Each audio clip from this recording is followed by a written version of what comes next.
Yo, what is up, everybody? Your boy E-Man from the Average Joe Sports Talk Podcast coming at you with another edition of Off the Cuff.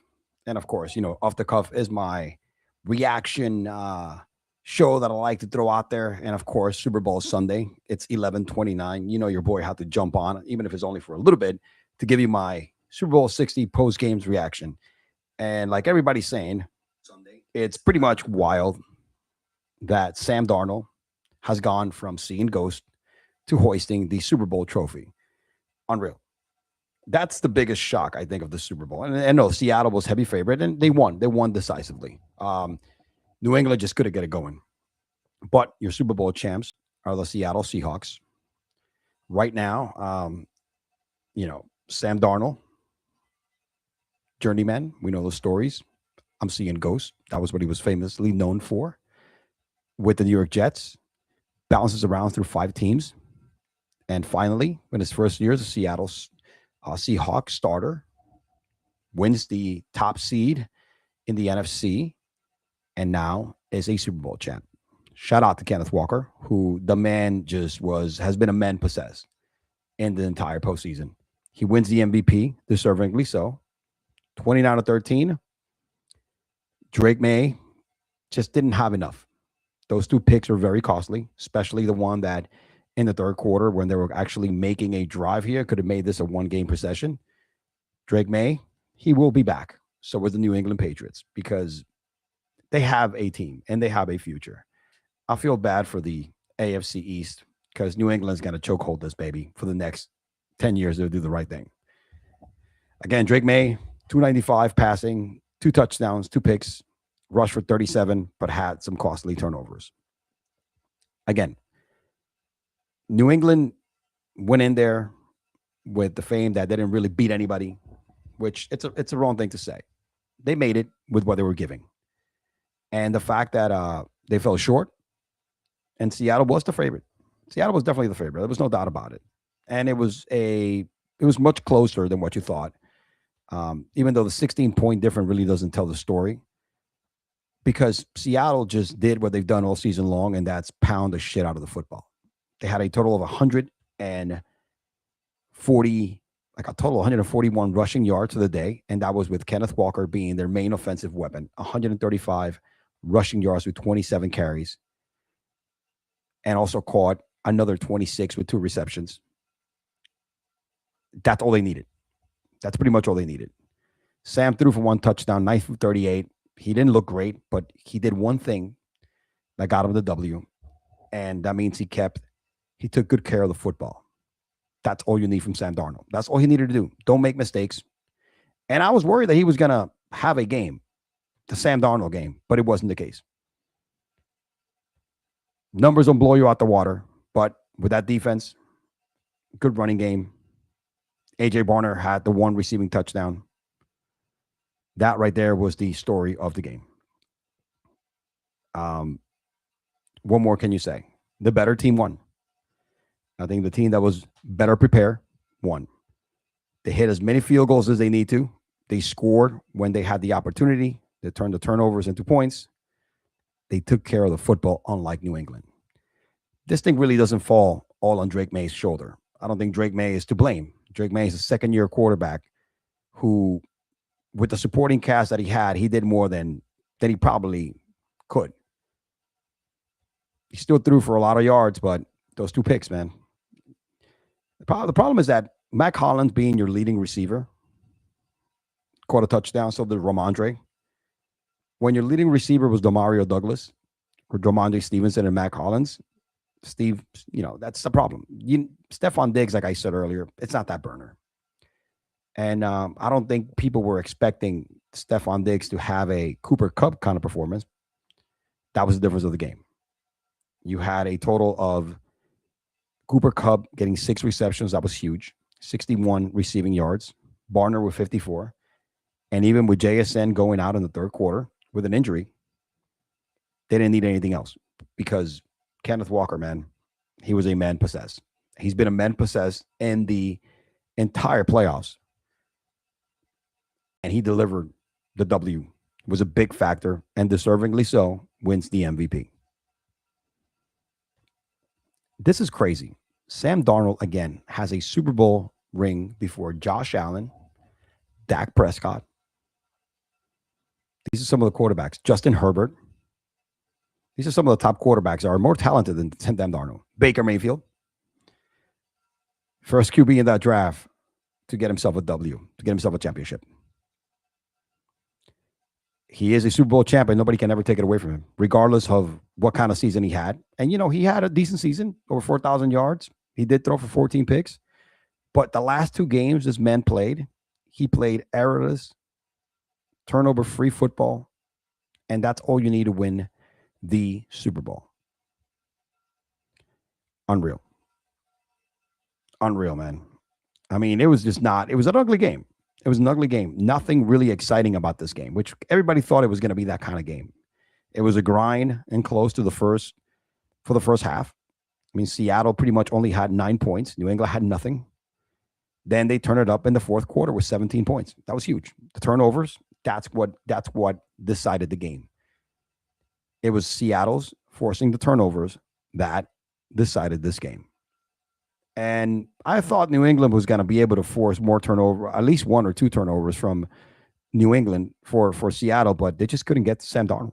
They got a couple of sacks here and there, but Sam Darnold, it was time. He protected the football. Bottom line, the quarterback that protected the ball better was the quarterback that was able to bring their team to W. Sam Darnold doesn't deserve the MVP, definitely Kenneth Walker, but he did enough. Not flashy, just making the right decisions. And, statistically speaking, 18 for 38, he had a QBR of 53. All right. But Drake May had a QBR of 16 because of the two turnovers. But Kenneth Walker, man, 27 carries, 135 yards. That dude was an animal. An animal. He's about to get paid. Two teams with a lot of unsung heroes. The ones that won, the people that stepped up, it wasn't JSN because he got hurt, but Cooper Kupp right now comes to be probably one of the best free agent signings of the season because Cooper Kupp is a big factor in the playoffs and now in the Super Bowl. Even though he didn't find the end zone, 6 receptions, this is what Cooper Kupp does. Even at an age where he's not as fast, his route running is not as sharp as he used to be. This is a guy that was a former Offensive Player of the Year, has won the Triple Crown, all right, as a receiver. He led the league in the year that they won the Super Bowl with the Rams. He led the league in receiving, yards, receptions, and touchdowns for a wide receiver. He didn't need to do that this season. But as the season progressed, Cooper Kupp became more and more of a vital piece in this offense. And when JSN went down, Cooper Kupp stepped up. That's what you call grit. The players, the role players, made plays for Seattle while New England was at a standstill. Hunter Henry, lockdown, the number one red zone target, 31 yards, 3 receptions, had 5 targets. Demario Douglas was getting a lot of targets and had 5 receptions, 45 yards because that's what Seattle was allowing Drake May and the New England offense. Mac Hollins, I said to everybody that Mac Hollins was going to have a perfect game and he was going to hit all the overs, and he did. He hit all the overs in receptions, he hit the overs in receiving yards. He even hit the over on a touchdown. I'm going to talk about my picks later. I did end up on the positive, not as much as I wanted it to, but I still ended up, covering and actually making a little bit of money. Not a lot, about 3.5 units over because there was a couple of parlays that I lost by one leg. It would have been a nuclear freaking Super Bowl for me, probably one of the best. Probably would have ended easy over 12, 15 units. But hey, it is what it is. What's next for New England? The future is bright for Drake May. Future is very bright for Drake May, man. New England just needs to keep improving that offensive line, putting the pieces around him. Stephon Diggs is not number one anymore. They need a real number one. They need a guy. They need a JSN. All right. They need somebody that can deliver and give Drake May that relief when he's playing tough defenses. And Drake May, again, man, he balled. He did his best. He still rushed for 37 yards, passed for 295, but the 2 picks were huge. One of them especially was one that could have made this game, that could have made the game closer, probably into a one-score game in that fourth quarter. That was huge.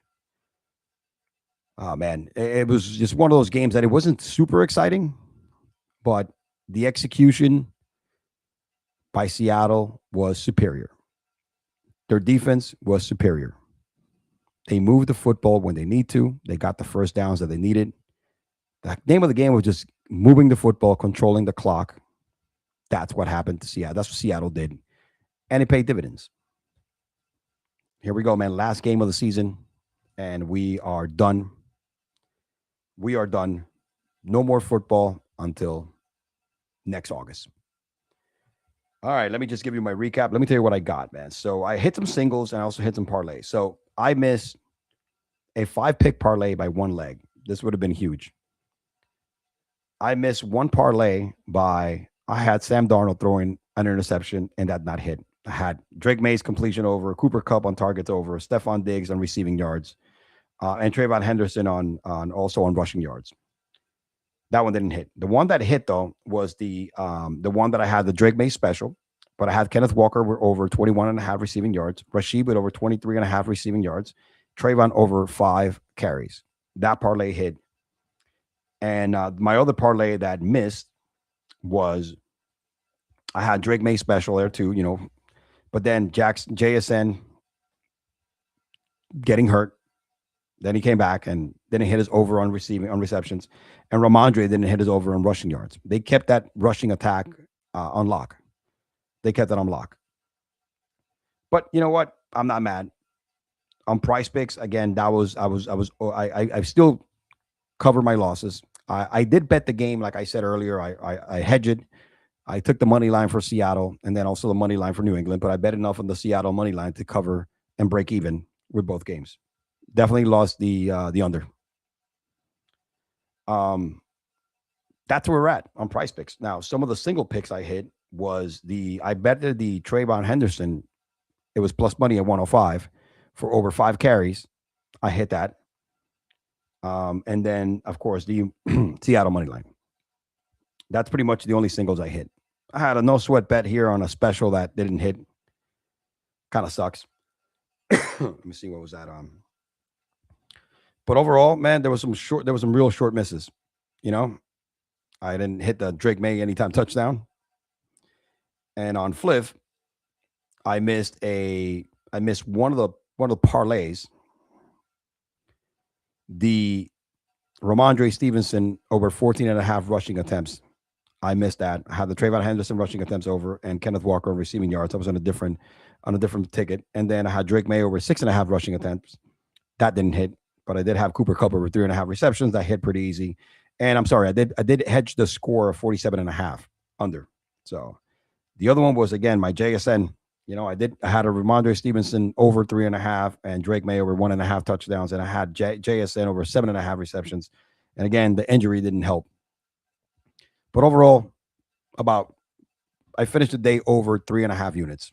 Can't complain about that. As long as I finish on the green overall throughout my bets over 3 different books. Price Pick being the highest winner for the day. I'm going to miss betting football as the season it's over. But the biggest story in the NFL right now is Sam Darnold. Minnesota is probably kicking themselves for not having Sam Darnold. That doesn't mean that Minnesota was going to get to the Super Bowl, but probably would have had a better season. But Sam Darnold, again, shows you what grinding, grit, and determination shows a person can do when they don't give up. And as corny and cliche as this may sound, Sam Darnold, through 5 different teams, he kept working. He kept working because he knew that one more opportunity could pop up at any time. And it did. The first opportunity that popped up for him was Minnesota last year, and then Seattle. And he took what he's able to learn from the other stays, the Jets, the failures with the Jets, seeing ghosts, the Panthers, who was a horrible team. He got benched for Baker. I think he even got benched for Walker, who was a XFL quarterback. Then he goes to Minnesota, makes the playoffs, was an MVP candidate last year. But in Seattle, found a home. found a home with a really good offense that wasn't rocket science. It was running the football over and over again, is running the football a lot. Let's see what we got here. He went into an offense where he wasn't asked to do much in the season. Just don't make mistakes. Great running game, great defense. Had himself a stud of a wide receiver and a pretty good, solid former and probably future Hall of Fame in Cooper Kupp, who he paid dividends towards the end of the year. Talking about Cooper Kupp, man. Right now, he's a borderline Hall of Famer.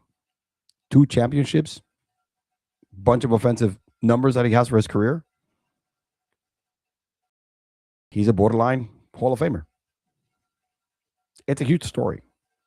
There's nobody here that thought that or picked Seattle to win the Super Bowl.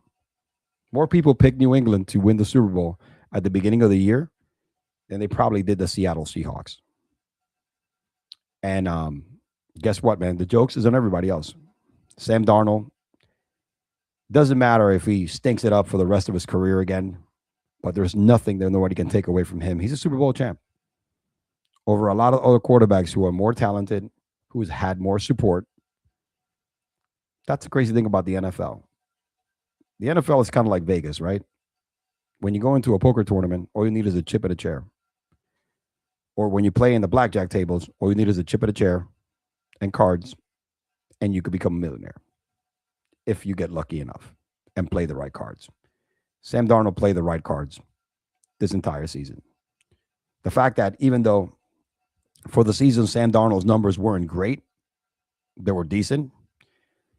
Let me see. For the season, Sam Darnold had over 4,000 passing yards, 25 passing TDs, and 14 interceptions. QBR of 55. He was 19th in QBR in the league, 34th in interceptions, almost last, and 5th in passing yards. That's enough. That's enough to get him a championship. And he is a champ, while a lot of other quarterbacks are not.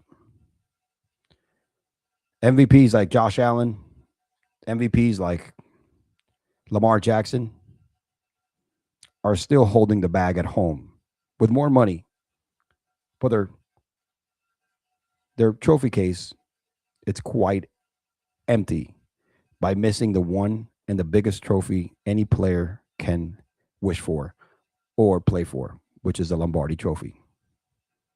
Sam Darnold doesn't have MVPs. He doesn't have Pro Bowls. Sam Darnold does have the biggest prize in his trophy case now, and that's the Lombardi Trophy, and he's a Super Bowl champ. Unreal. Cinderella story. No one, the beginning of the season, was going to think that Sam Darnold was going to light it up like this and be hoisting a trophy. Good things happen to good people. Sam Darnold always kept his nose clean, regardless of the roller coaster career, regardless of seeing ghosts. At one point, he was a laughing stock of the league. And the fact that he never gave up paid huge now and with Seattle. Unreal. The NFL is a funny business. It's a funny league, man. But honestly, he deserved it.